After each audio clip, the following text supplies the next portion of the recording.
Stop. 1, 2, 3, 4.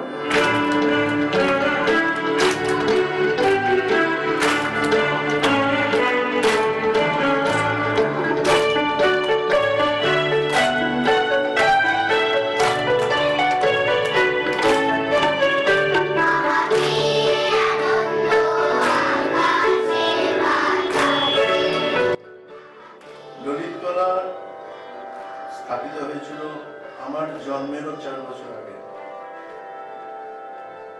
1951 সালে। এটা সেই সময়কার প্রতিষ্ঠাতা ছিলেন আমার মা এবং বাবা, স্বর্গীয় শ্রীমতী অঞ্জলি সরকার, স্বর্গীয় শ্রী নির্মল সরকার। তার সঙ্গে আরো যারা সেই সময়কার প্রতি যশস্বী সঙ্গীতজ্ঞ ছিলেন, তার মধ্যে আমার দাদু ছিলেন, মায়ের মামা সম্পর্কে হয় দুর্গা সেন, আপনারা হয়তো অনেকেই চিনবেন। তারপরে ছিলেন অনিল বাগচি, অধীর বাগচি, এরা একসময় এই প্রতিষ্ঠানের সঙ্গে ছিলেন। ছোট থেকে আমি এই প্রতিষ্ঠানের ছাত্র ছিলাম এবং আমার স্ত্রী সীমা, সেও এই স্কুলের ছাত্রী ছিল। সম্ভবত 1974-75 সালে আমি একটু একটু শেখাতে শুরু করি। তখন আমার বয়স 20-21 বছর। সেই সময়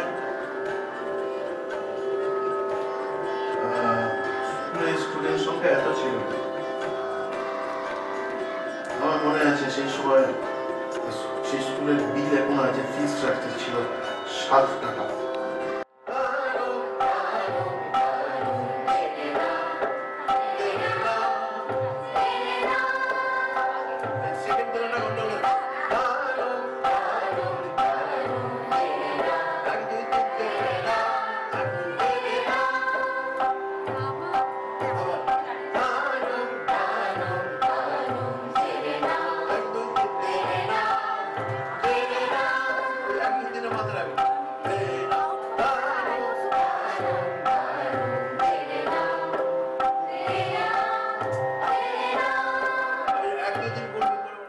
তো যাই হোক, আজকে এটা একটা বিরাট প্রতিষ্ঠান হয়ে দাঁড়িয়েছে।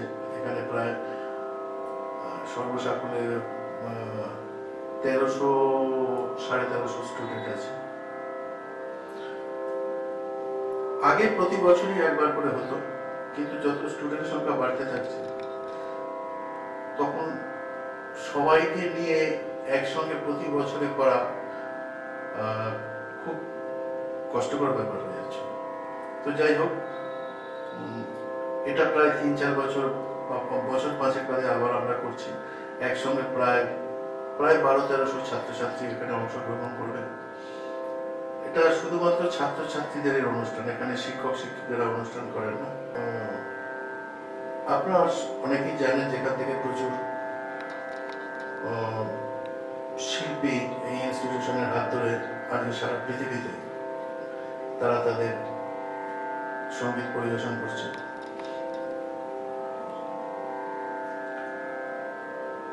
আপনারা এদেরকে আশীর্বাদ করুন, এরা যেন ভবিষ্যতে সঙ্গীতকার হোক না হোক, একজন ভালো মানুষ হোক, এটা আশীর্বাদ। আপনাদের সবাইকে স্বাগত এবং ধন্যবাদ জানিয়ে শেষ করব।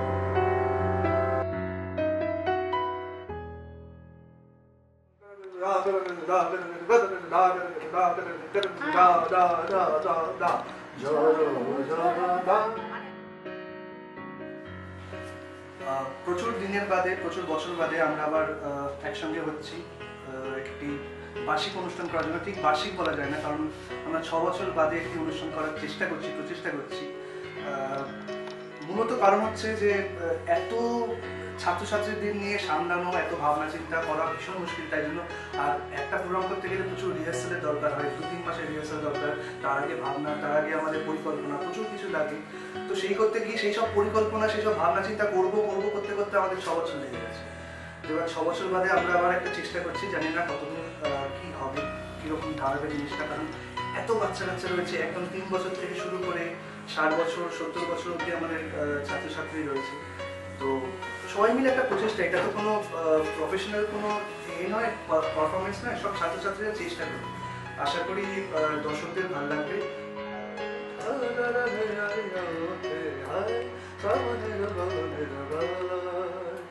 আপনার বাড়ির অন্তরাটা আমার সঞ্চারী গান, এই পরের পরের এটা আরো অনেক ভালো লাগে। এইবারে তার সঙ্গে না, ওটা শুরু হোক, ওটা শুরু হয়ে অন্তরা হোক, অন্তরা হোক, এটা স্থায়ী অন্তরা হোক, তারপর মানে ওটা এখানে একটা যদি তারপর স্থায়ী করে শেষ করবে। স্থায়ী করে শেষ করবে। হ্যাঁ বা যদি সঞ্চারী করলে ভালো না, লাগে। না, আবার সঙ্গে বিষয় বড় হয়ে যাবে। আমরা যেগুলো লিখে রাখবো তো আর যদিও তার সঙ্গে কারা কারা গাইড করে ঠিক করছে সেটাও লিখে রাখো। না, এখন এটা লাগবে, এখন এখন সম্ভব। হবে না, এটা পরে পরে। শ্রাবণের আর একটা জিনিস যেটা না বললেই নয়, আমি কারোর নাম নিতে চাই না এখানে, কারণ প্রত্যেকে এখানে ভীষণভাবে ইনভলভ, প্রত্যেকে প্রচুর পরিশ্রম করে, প্রচুর সময় দেয়, যেটা সব থেকে বড় কথা এখানে। আর একটা জিনিস যেটা হচ্ছে সেটা হচ্ছে আমাদের কাছে এই প্রোগ্রাম বা আমাদের গুরু পূর্ণিমা বা সরস্বতী পূজা আমাদের প্রতি বছরে তো দুখানা করে হয় প্রোগ্রাম। বড় প্রোগ্রাম হয়তো 6 বছর বাদে হচ্ছে, কিন্তু ছোট ছোট প্রোগ্রাম প্রতি বছরই হয়।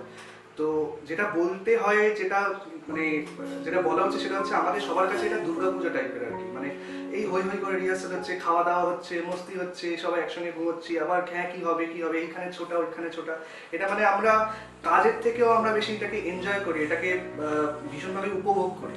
এটা যখন আমাদের প্রোগ্রামটা শেষ হয়ে যায়, তারপরে আমাদের 1 সপ্তাহ স্কুল ছুটি থাকে, তখন আমরা মানে আমাদের সময় কাটতে চাই না, প্রত্যেকটা সেকেন্ড মনে হয় যেন এই 1 ঘন্টা সময়, মানে আমরা খুব মিস করি এই জিনিসটাকে।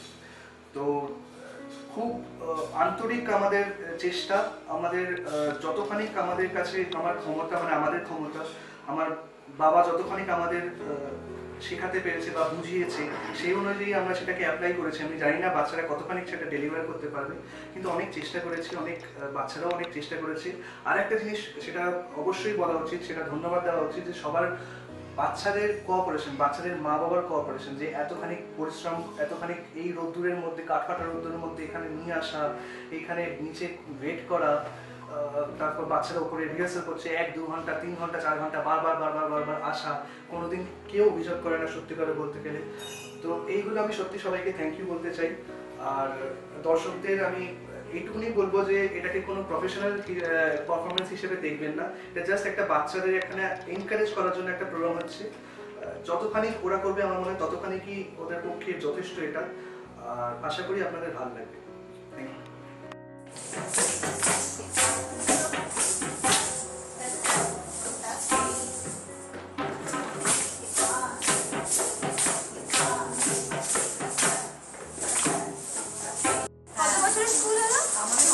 অনেক দিন হয়ে গেছে, 1953 সালে প্রথমে শুরু হয়েছিল। তারপরে সেই থেকে তখন আমার মানে অন্য জেনারেশন ছিল, আমার আগের জেনারেশন। তো এখন আমরা চেষ্টা করছি এটাকে যেরকমভাবে এগিয়ে নেওয়া যায়, ছোট বাচ্চাদের গান বা নাচ গান। প্রতিটি বছর অন্তর প্রোগ্রাম হয় আমাদের। এইবারের প্রোগ্রাম হচ্ছে 6 and 7 জুন। এটা নিয়ে আমরা খুবই চিন্তিত।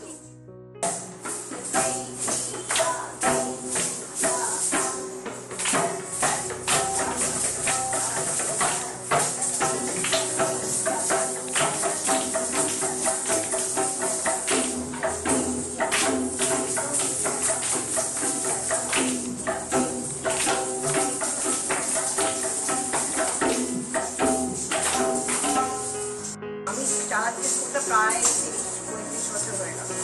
তো এখন আমাদের এই প্রোগ্রামটার জন্য আমার মানে অনেক দিন ধরে চেষ্টা চালাচ্ছি, প্রায় 2.5 মাস হয়ে গেল রিহার্সাল করতে। 2.5 মাস হয়ে গেল রিহার্সাল করতে। তো এটা প্রথমে খুব টেনশনে ছিলাম, এখন যাই হোক এখন অনেকটা কিছুটা জায়গায় এসেছে। দেখা যাক আপনাদের কেমন লাগে। আপনাদের কেমন লাগে, আপনার আশা করি আপনাদের সকলের ভালোই লাগবে। সবাই আরো ভালো করে আশীর্বাদ করুন।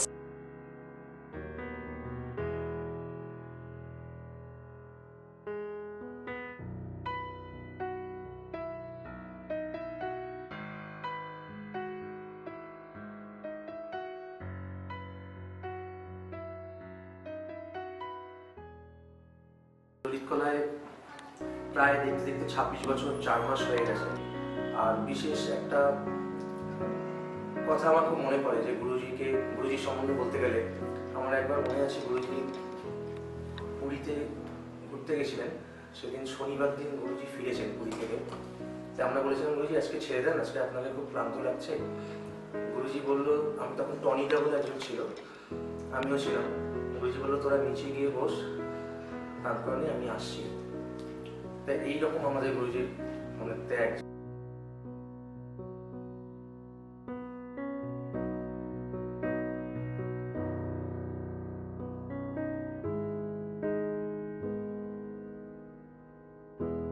আমরা চেষ্টা করছি প্রত্যেক বছর যদি এই অনুষ্ঠানটা করা যায় এবং এর গুণগত মান কি করে বাড়ানো যায় সেটাও আমরা ভাববো এবং আরো নতুন নতুন ভাবনার এই অনুষ্ঠানটাকে আমরা করব। এবং মহাজাতি সদন যেমন আমরা করছি, হয়তো কখনো ভবিষ্যতে নজরুল মঞ্চ বা নেতাজি ইন্ডোর স্টেডিয়ামও হয়তো আমরা এই অনুষ্ঠান করবো। এই প্রার্থনা করবো ভগবানের কাছে যাতে ললিত কলা আরো বড় হয়।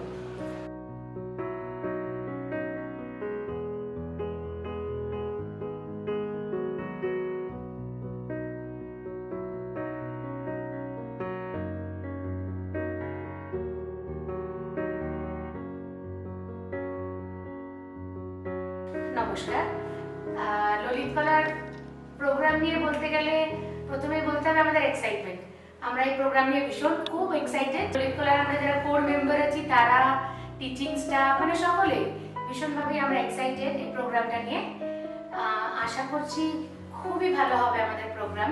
গুরুজি শুধু আমাদের যে সঙ্গীতের তালিম দেন তা না, আমাদের সব থেকে বড় যেটা যে মানুষের আগে মানে গুরুজি সবসময় বলেন আগে ভালো মানুষ হতে হবে। ভালো মানুষ হলে গান অটোমেটিক ভালো হবে। যে ভালো গায় সে আরো ভালো গাইবে।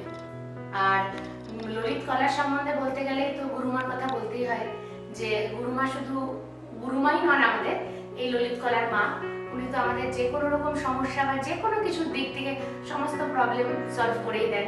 আর আমাদের ছোট্ট ভাই জোজো আছে, সে তো আছেই সবসময়। এবং আরেকজনের কথা না বললে মানে খুব খারাপ হবে, সেটা হচ্ছে কি বিট্টু। হ্যাঁ, তো আমরা সবাই আছি, দেখা যাক আমাদের প্রোগ্রাম কিরকম হয়। আশা করছি খুব ভালো প্রোগ্রাম হয়।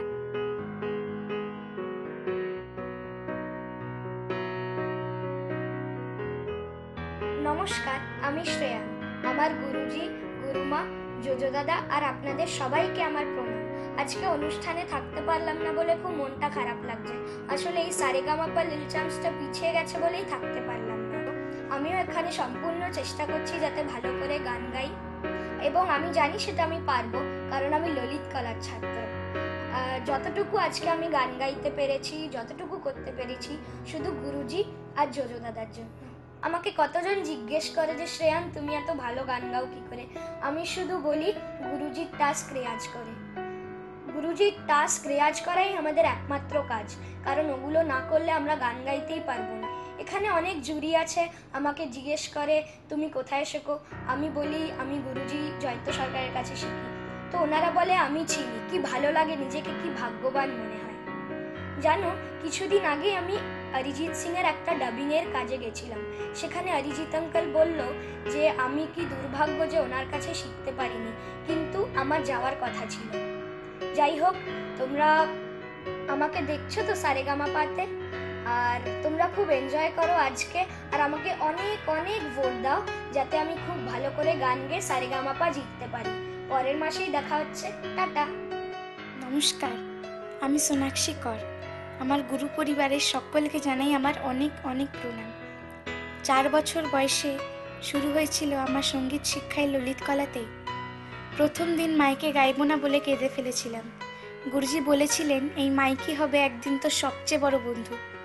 সেই গুরুজি আর কেউ নন, সুরের জাদুঘর, মা সরস্বতীর আশীর্বাদ ধন্য শ্রদ্ধেয় জয়ন্ত সরকার।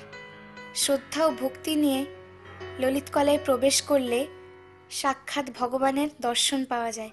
তাই ভারতবর্ষের শিক্ষা ধর্মস্থান হলো ললিত কলা। 6 ও 7 জুন আমার শিক্ষা প্রতিষ্ঠানের বাৎসরিক উৎসব। আমি সেখানে থাকতে পারলাম না, কারণ আমি জিটিভি সারেগামাপা লিটল চ্যাম্পসে গান গাইছি। দুঃখটা তো থেকেই গেল, কিন্তু আমি আপনাদের সকলের জন্য 2 লাইন গান শোনাতে চাই। সাথী রে